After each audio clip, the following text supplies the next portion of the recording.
Hello, hello, hello, and welcome to Take Center Stage and Own It, as featured in the Own It magazine. This is Marisa Bludarn. I am the CEO and editor in chief of Own It magazine and publishing, and I have with me today Jeff Berger, who is one of our contributing writers, and he is a holistic coach. We're talking today. The month of May is about mental health awareness, and this special edition of the Own It Going Live is to really bring up the conversation and start really talking about and getting some awareness to mental health and wellness. And so, Jeffrey, talk to us about the history. Where I know that it's a big conversation now, with the Yeah. pandemic and everything else coming out about the high level of mental health concerns that we have out there, specifically with our young people. There's a lot of young people who have committed suicide during this pandemic. Also, in the Black and the Yep. African American community, there was not a lot of conversation in the household about mental health.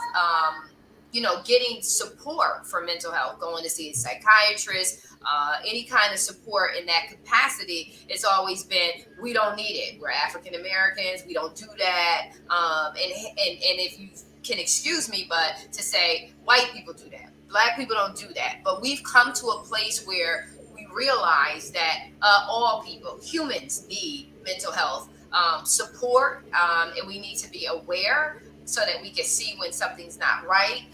And so, talk to us about where did this, generate from? What's the history behind mental health awareness?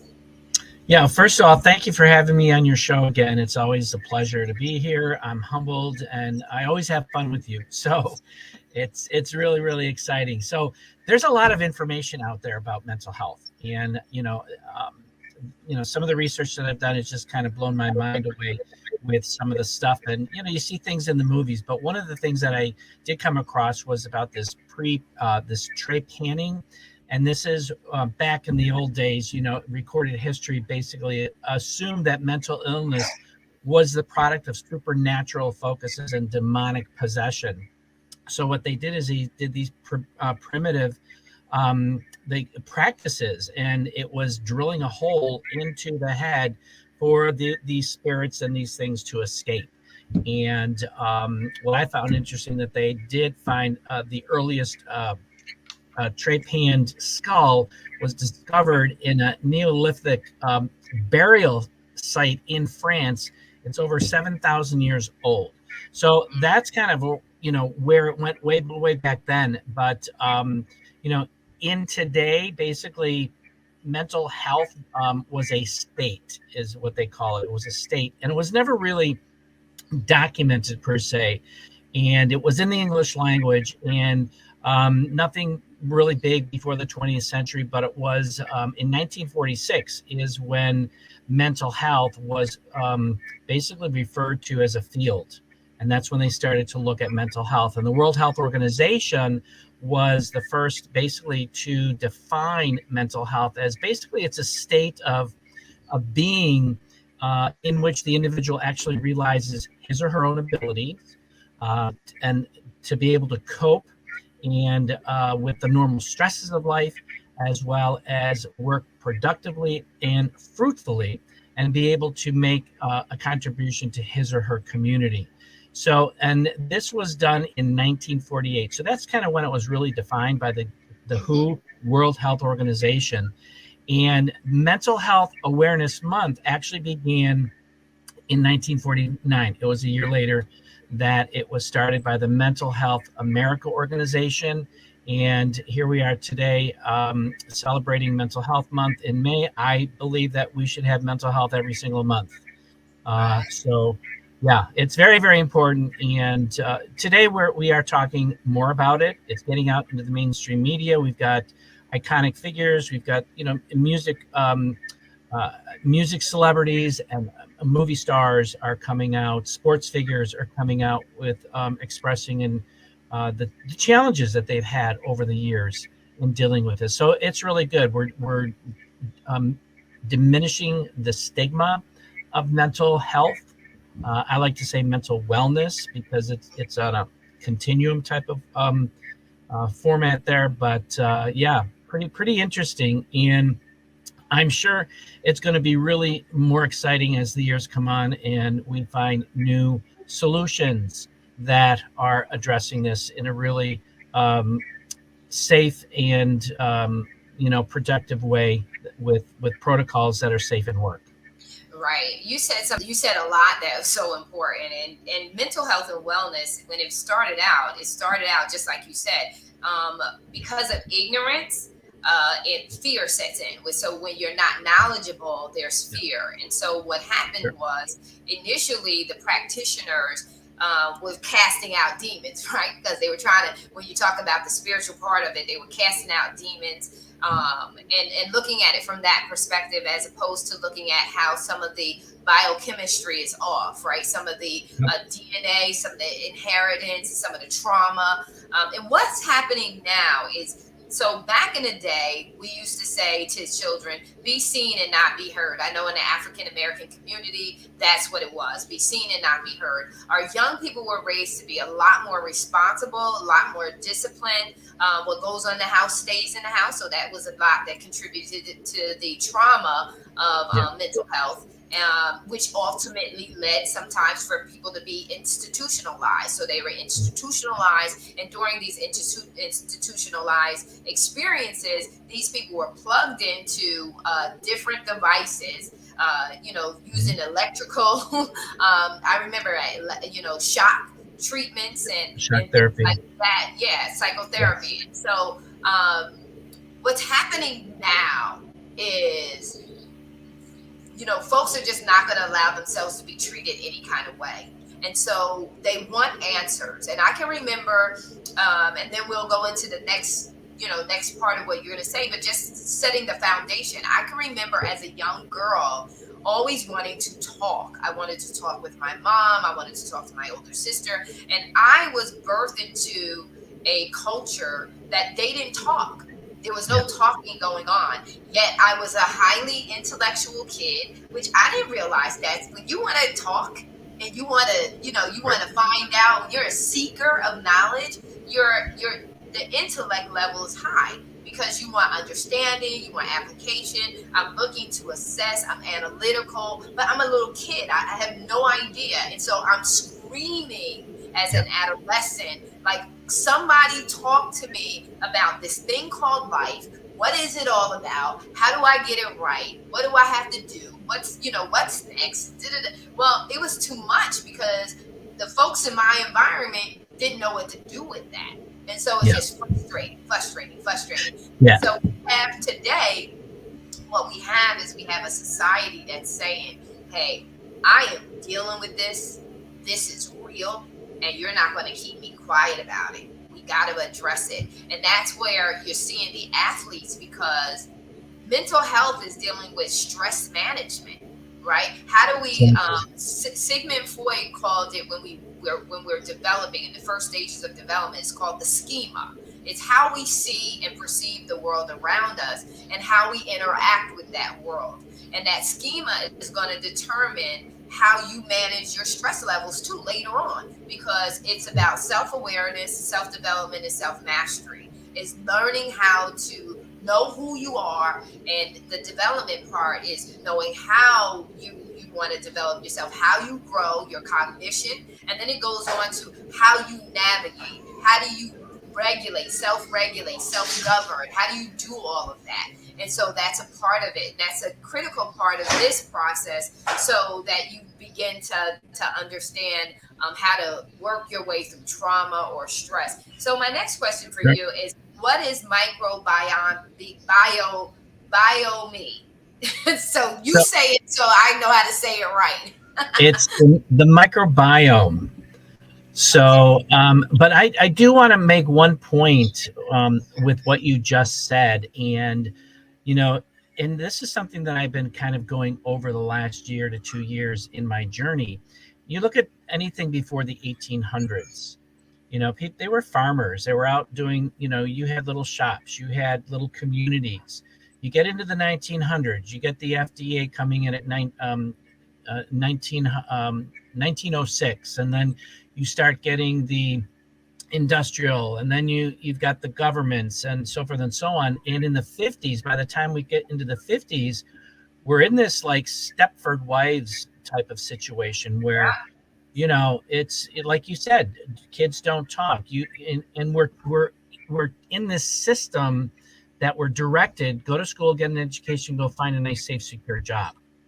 Well, that don't work anymore. And now people are sick and tired of being sick and tired, and they're starting to speak out. And that's where we are kind of today in the last 10 to 15, maybe 20 years.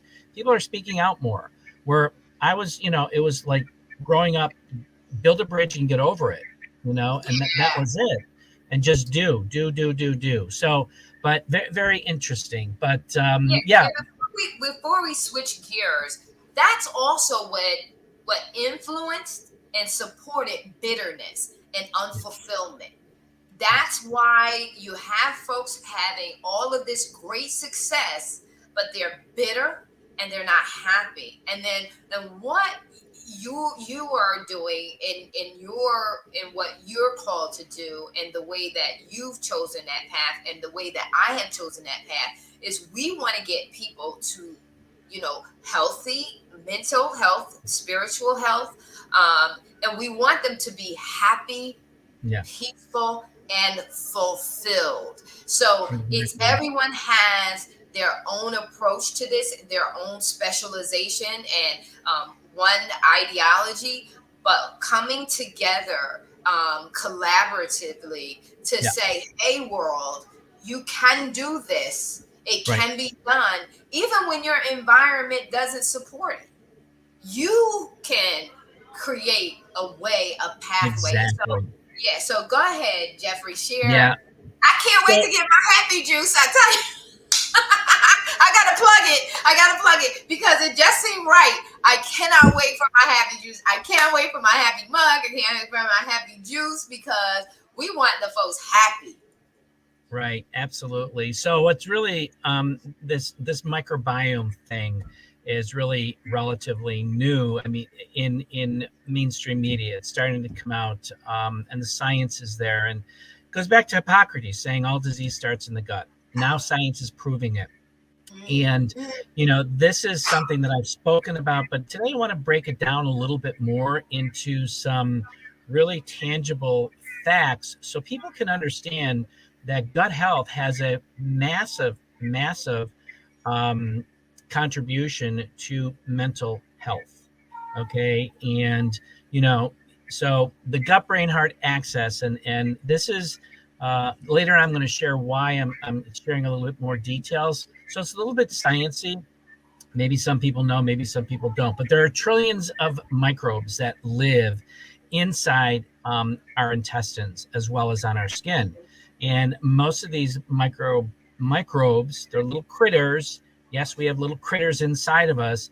They're inside your intestine. They're found in a pocket in the intestines, and it's this is where this is referred to as the gut microbiome. And although there are different types of microbes that live inside of us, most of these are now being studied because we've gotten to that level of science where they can study these. And the fact is that there are more bacterial cells in your body than there are human cells, and there are more viruses in your body than there are microbes or microorganisms in your body. So we start with more viruses, and then more microbes, and then you've got cells. So it's really amazing how these entities work together. And there's about 40 trillion bacterial cells in your body and 30 trillion human cells. So this means obviously we have more bacteria. And what's mind-blowing is that there are right now they've discovered 1,000 species of microbiome, that's in the human gut. We're just scratching the surface on this. If there are billions in there, who's to say that these 1,000 species are not going to be a million species? And each of these, this is what I find really, really interesting, is that each of these play different roles in your body. They have their, it's like, when you have the bee colony or the ant colony, they got the worker bees. Each of them have their own little assignment that they have to do. Same thing Mhm. with the microorganisms. And but most of them are extremely important to your health, obviously, but then there are others that could cause disease. So, and this is where science is today. We're finding out where the good bacteria is and the bad bacteria. So so the microbiome is the gut brain heart axis, a science that's disrupting the health and wellness industry because it is a focal point to really good physical, mental, and emotional well-being. Hmm. Hmm. And people don't realize that your body, what's going on in your body, has a lot to do with your energy level, has a lot to do with, and then your energy level has a lot to do with your attitude. So let's say if you're trying to get something done and you're just like, because I know my spirit sometimes is willing, but my body is like, girl, if you don't sit down, you're tired. And so when those are in conflict with one another, it has a lot to do with your attitude, whether it's positive or negative. So if you have the energy and you see yourself getting things done, and they don't understand it, it's a ripple effect. So Yes. it's happening, and it's a ripple effect, and then you're trying to figure out why you're frustrated, why you're depressed. It's not always biological that you're depressed. Some of your depression is coming from emotions, your Right. emotions from not being able to get things done, your Amen. frustration for not being able to get things done, and just the frustration of not understanding what's going on with me. Yeah. Why am I feeling this way? So then my next question is, you know, how does, you talked about the different cells that are in our body that's working. And so talk to us about how it affects the body. How does it really, really affect the body? Sure. So, obviously, humans have evolved with these microbes since the beginning of time, and during that evolution, these microbes have actually learned how to play a very important role in our body. And this is, in fact, without the microbiome, we would not be living today. So these microorganisms, begin to affect your body from the very moment that you're born. They're now just discovering that there is potential impact when um, the you're in vitro, you've got the baby in the womb, that they're starting to discover that there's an importance there. So with that, as we grow, our microbiome grows and it diversifies and it learns how our body adapts to internal and external environmental situations. And this is where the microbiome diversity is, really learning, because it does learn. When you're born, you have no microbiome. Basically, the baby feeds off of the mother, and then the baby develops the microbiome within the first year. And the baby actually um, attracts the microbiome from the mother's birth canal and first exposure to that. So it's a critical moment for the birth of a baby. Granted, if there's a C-section, you can't get the microbiome unless there's swabbing done, but that is not a traditional practice here in the United States. But this is something that I'm teaching about in regards to living a GBX lifestyle, gut-brain access lifestyle, learning about the importance of what's going on in your body and how do I really deal with getting more improved health and from a physical and a mental perspective, because of all of the bad foods that are out there, the pharmaceuticals, the environment. We're dealing with a lot of, bad aspects of growing and trying to survive. And this has evolved that over the last 40 to 50, well, actually, since 1900s, since the pharmaceutical company came in, that's kind of when it started. Okay. That's my belief. And yeah, so Yeah, it's very important for us to understand that there are options out there, and that yes, the way that you are the CEO of your life. I always say you're the CEO of your life, your career, your business. you're the CEO of your life and your body. Like, so you have to make executive decisions. So that means is you have to be knowledgeable about what's going on. I'm very, like, I pay attention to my body, like even to the point where we were talking about before we went live. I was talking about how I have the front door open and the balcony door open, and I've opened. I'm waiting for my nets to come. But in the meantime, I still want to be able to enjoy the fresh air. It's so important for you to get that fresh air. And then specifically being here, it's all the sunshine and the brightness. You just want to soak it up. And so talk to you about how I did the investigative work to find out what do I put on my body other than just a repellent to kind of, and it's the lemongrass. I had one of my friends send me a list of oils that you can put into, a spray bottle, dilute them a little, put them in spray bottle and spray your body with them or spray the area with them. And then I did a little further research to find out what can I put on my body, the eucalyptus and the different lavender that you can actually put on your body to be a repellent that's healthy. Right. And I said to you, it's my hope, and I got to make sure that it's healthy because my body's not used to having all of this stuff put on to the body. So not only am I applying it and saying, yeah, but I'm also watching intentionally to see how my body responds to it. So Exactly. when you're doing different things, audience, you have to become cognizant, highly aware of, and intentionally watching how your body responds when you're eating, not getting paranoid. This is not about paranoia. This is not about Right. fear. This is about knowing.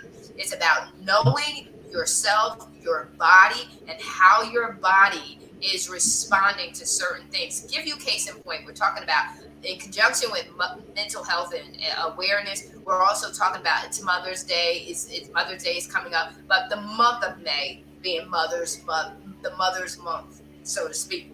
Yeah. Like, remember, this is how you need to really, really know yourself. And I think, Jeffrey, you had this experience yourself because this is what influenced you to go down this direction and go deeper and deeper. Was I remember being pregnant with my youngest daughter, and I felt something. I was right, not to term, but I was almost to term. And I can remember feeling like, a gushing coming down, like, how your water breaks. But it Sure. wasn't that. It wasn't that. And so I felt it when I was in the shower. And something said to me, don't ask me why. Something said, catch it. Catch this. Catch what's happening to you. So I went and got one of those small condiment Tupperware containers, right? This is giving you my age. And for somehow, some crazy way, I was able to catch the fluid. Well, I had been struggling with Braxton Hicks contractions because I was dehydrated. So I had been in and out of the hospital maybe 2 or 3 times with false contractions. So when I went to the doctors, I was scheduled to go to the doctors, and my mom took me. And the doctors was like, okay, well, you're probably just having, some contractions and whatever. So I had that container with me. And had I not been cognizant or conscious of how my body really works, I wouldn't have done this because it felt like, you just go into the bathroom. It did not feel like anything extra special, but something that I knew that I had caught amniotic fluid. My bag was leaking. It didn't burst. Oh, So immediately he examined the fluid and he said, he was amazed at how I got it. But the reason I got it is because of my association with myself, yep. being self-aware. You've got to know how Don't to be an do advocate for yourself, people. Because had he not caught it, he would have sent me. And I was very far away from the hospital that delivers, that I was scheduled to deliver in. So imagine me going an hour away and then having real contractions and really bursting. Mhm. I wouldn't have been Mhm. with my doctor. I would have been somewhere else. He immediately had me go home, get my bags, and report to the hospital. And that's exactly what I did. And so Wow. that's an example of you got to know your body. And so when your body Right. is responding, pay attention to what's going on in your gut area. Don't just take Pepto. Don't just take some antacid. You've got to start doing the research. And you know, Jeffrey's information is at the bottom here on the ticker. I'm going to actually take it and drop it in the comments.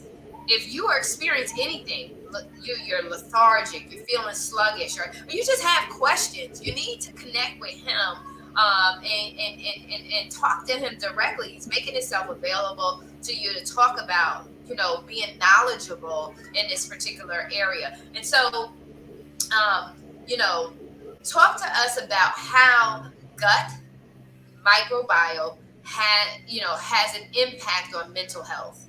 Sure, sure. So, yeah, this is one of the key points here is regards to the gut health and the mental health. And science is really isolating specific strains of probiotics that address gut repair and mental acuity. And I wanted to just bring this to light to some people, maybe a little bit too sciencey, but we actually promote the three top strains of probiotics that address in the gut repair and mental acuity. Example, Lactobacillus rhamnosus R0011. This is a specific strain that really reduces stress by lowering cortisol exposure and improves GABA neurotransmission. So cortisol, it's a steroid hormone we create that hormone in our body through our adrenal glands and the endocrine glands on top of your kidneys. That's where it's produced and released. And these cortisol affects several aspects of your body and mainly helps regulate your body's response to stress. So that's the cortisol level. The gamma aminobutyric acid, the GABA, and this is a natural occurring amino acid. So our body's producing these chemicals naturally, okay? And it works with the neurotransmitters in the brain. So it starts in the gut, communicates up to the brain. And these neurotransmitters, they basically function as chemical messages. So the gut is talking to the brain.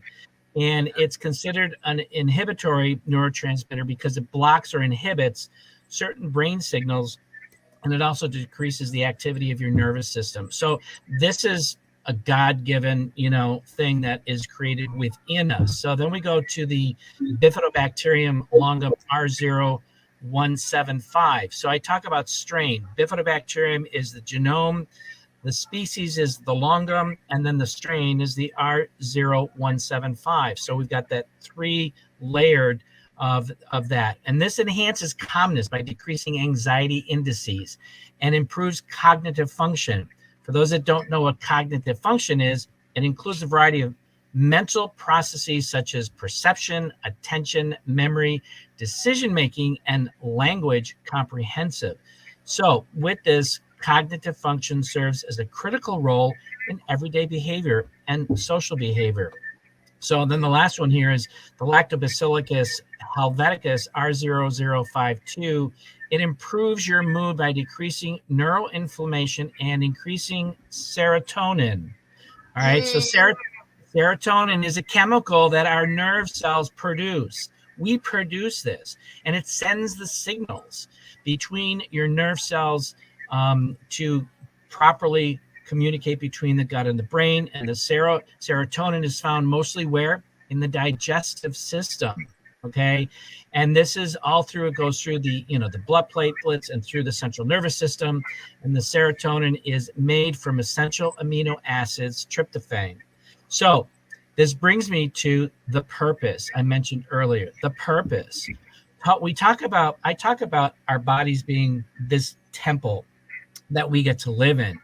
We create our own chemicals within the entities of all that's involved with our body temple, and they're created to work synergistically together.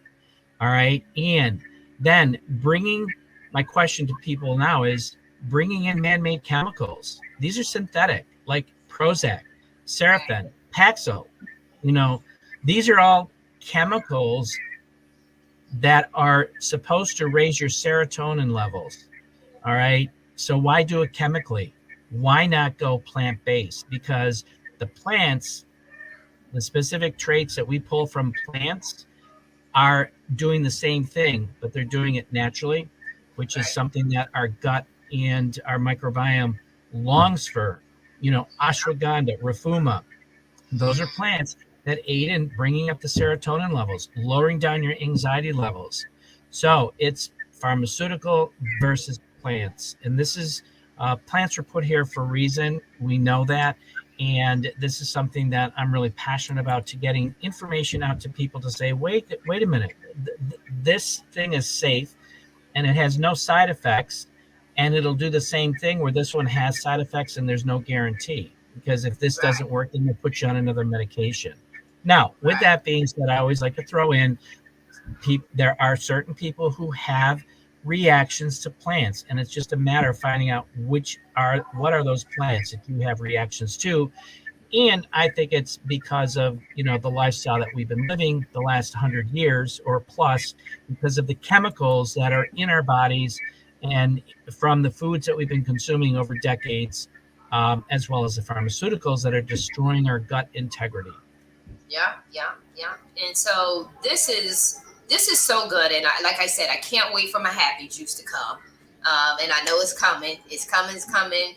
And before you know it, I will be having on my happy juice, because you just want to be happy. You want to be. You're more productive. Your energy level is high. Your focus is on point. You're so excited. You're happy about life. So you want to really get into alignment, and this is so critical to do Right. just that. Is to get your body in alignment with where your spirit is, which means your attitudes, your goals, what it is that you want to accomplish. All of this is vitally important. I always Yep. say, people say, well, you talk about life, career, and business. I said, well, one variable that never changes is you. You are Right. in your life, you show up in your career, you show up in your business. And so as a coach, I have to coach you in life, career, or business, because it's a must. It's you just Yeah. can't do it, and you need to have your body working correctly so that you can Yes. show up in your life, your career, in your business. This is critical. So this is not trying to promote just to be promoting. This is saying this is a holistic approach to getting you where you want to be. And so, Yeah. just go ahead. Absolutely. Just one thing I wanted to share with your audience. I led a decades of type 2 diabetes, obesity, being on 5 medications. And since then, since I've discovered holistic wellness and plant-based protocols, I've reversed my diabetes, come off of 5 medications, lost 60 pounds, and reduced stress, anxiety, and depression that was at a 10 plus for decades, down to a level 1 with absolutely no depression. And in January, I went to my new doctor because when I came off my medications, my other doctor kicked me out of her office. And this new doctor looked at my history, said, whatever you're doing, keep doing what you're doing, because you're in the best health that you've been in over 30 years. Before, I was walking down the same path that my father was, and it was early death because he died of type 2 diabetes, heart disease, and a leg amputation, and other autoimmune diseases that were starting to manifest because of the 12 medications he was on. And my doctor wanted to put me on a sixth medication. I said, absolutely not. That's when I started to take control. And that's what people need to do, is they need to start to take control, because you need to take control of your health now. Because if you don't, you're going to be forced to take control of your illnesses. Yeah, you're going to be forced to. You're going to have co-payments. You're going to have medical bills that eventually you're not going to be able to pay for. It's rather to be proactive than to be reactive. And that's what Yes. you're telling folks to do, is to become Yes. proactive rather than reactive. And that's what we have to do. Stop being afraid of it, and tackle it. Because like I said at the top of the show, most of the time we respond. Fear is the lack of knowledge. That's where fear comes from. You don't Yep. you don't know what it is, and so the best thing to do is just take wrestle. I always say, people say, Marisa, how are you so confident? How do you do all that? Because I take fear by the horns. I take that bull and snap its neck and bring it down, because we don't have the luxury to entertain fear, Right. because it could kill you. Me being afraid, like I said earlier in my experience, me being afraid, I would not. I remember showing up to AT&T being a temp, and I had gotten a flat. And yeah, I'm young. I'm really, really young. I think I was maybe like 19. I was 19 years old. Mhm. And I got a flat. And so when I called in to tell, the supervisor that I had gotten his flat, and I was going to be late for work, because back then you had to go to the phone booth, right? You didn't have cell phones back then. Right. Go to the phone booth. So then when I got to the office, I had arrived, and the supervisor wanted to speak to me. And when she spoke to me, she says, "You're fired." Basically, you're fired. Now, I could have operated in fear and just said, "Oh my God, I'm fired." But no, I took fear by the horn, and I wrestled that thing down. I said, "Whoa, wait a minute." And this is know yourself, know your value. I have sat here and come to this training for the last 2 weeks. This is the last week of this training, and I've seen you call time after time after time people who are not showing up. You're still calling their names. I got here after having a flat. I got here just an hour or so late, and you're gonna fire me? You can't fire me. So you know what she did? She reneged, and what she did was place on it a 90-day or 30-day probational period. Oh, probation, yeah. But what you do when that's your life, when you're toying with your life, you gotta take the bull by the horns. You cannot operate and not know about who you are, your body, and what your body is going through. You got to stop avoiding it and show up for yourself so that you can live. Like you said, you got an epiphany and said, "I'm not having my father's outcome." And what we're talking about is leading with influence, impact, and results. So you're leading with influencing yourself. You're getting the impact by gaining the knowledge, and you're getting better results than your dad, right? So Exactly. I applaud you. So talk to us about how they can get more information with you and take an option. They take a different path away. Sure. Yeah, I mean, you can reach out to me. I'm on Facebook. Just look for Jeffrey E. Berger, and just be friends on Facebook. What I do generally is I find out what are their needs, what are they looking for. I always start out with an assessment as a coach, a holistic wellness coach. I want to get a baseline, so they take a free assessment, and then we'd have a 30-minute consultation to review the results, the recommended protocols, and open it up for Q&A.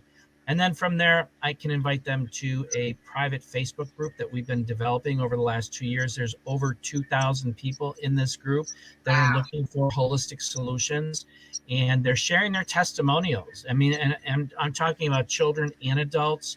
Some are really raw testimonials, but people are getting back to thriving again. I'm talking to more of the Gen X boomers who are burnt out, and I'm taking people from being burnt out to vigor in 90 days or less. And that vigor is the opposite of burnout. And I'm teaching people how to, have more physical energy, mental acuity, and emotional well-being, and to be happy all of the time. I'm flipping happy all the time. I love what I do. I love what I'm sharing. My vision is to make impact and change the world, because I'm part of a group of humanitarian entrepreneurs who are leading the global holistic mental wellness revolution. And holistic is a platform that is safe and works. And we're having unprecedented results with tens of thousands of people. And we only just started. We're only just beginning. So I'm excited. We need to see more happy people in this world, because these last 2 years have been devastating, and that's all I'm going to say, because I don't want to get into politics. No, they have been devastating, and I want to say to you, people have had enough of being sick and tired. And I think that's why you're hearing a profound voice, and you're seeing the rawness, because it say take the mask off. Yes. No more phoniness.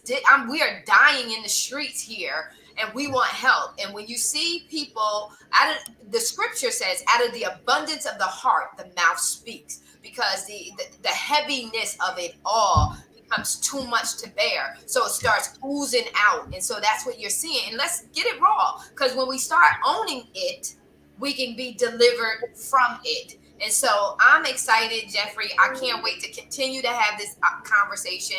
We're going to continue to have this conversation way beyond that. We're going to be doing this on a regular basis because we do want a holistic approach. Me as a business coach, I know that I can coach you all day long and take your money, but I want you whole, happy, peace of Yes. mind, and thriving, not Right. striving, thriving. And the way that you do it is you gotta minister to the body, mind, and soul, the spirit, mind, body, and soul. You gotta help Yep. all of it. That's what holistic is all about. And so, Jeffrey, we gotta go because you got another interview to do. And so, would you I close do. us out with some of your words? What is it you want to say to the audience, and then we'll close out. Well, first of all, I believe everybody should be living a life in abundance and optimum wellness, physically, mentally, emotionally, spiritually, and financially. People are stuck. We want to get them unstuck. The next nugget is leave your options open to getting information. I find too many people stay in their comfort zone, in that little circle, and they're afraid to jump out. I get it. I was there, but I jumped out because I got to the point where I was just sick and tired of being sick and tired, and I didn't want to die, early. So leave your options open to getting information, because what you do with that is you take that information and evaluate it. And then you look over here and you look at this information and then you weigh it back and forth. And it's like, okay, which one do I resonate? And when you look at pharmaceuticals, pharmaceuticals here, plant-based here, it's like pretty soon the plant-based goes up to here to say, oh, maybe I should try this and evaluate it. Yeah, You got yeah. nothing to lose. You got nothing to lose.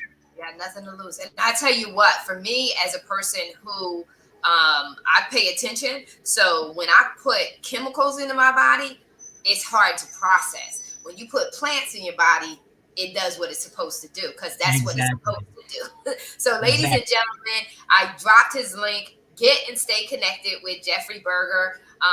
His website information is below. It's in the link, so you'll be able to connect with him. His information has been going across the ticker. He even gave you his phone number. So he's loving y'all because I don't know if I'll be giving my phone number out. So he really is serious about helping you to get to that healthy, wealthy place, body in your body, so that whatever it is that you desire to do, you'll be able to do it. Jeffrey, thank you so much for coming on. I love you. I love you. I Thank love you, you. I love Melissa. you. And thank Love you you so too. much. I can't, I'm already happy, but I cannot wait to be like super duper happy with my happy juice. I'm looking forward to it, and I'm looking forward to doing that whole gut process with you. So I'm excited. Everybody Awesome. have a blessed week. This is the top of the week, man. This is the top of the It week. is Own it. Own it. very good.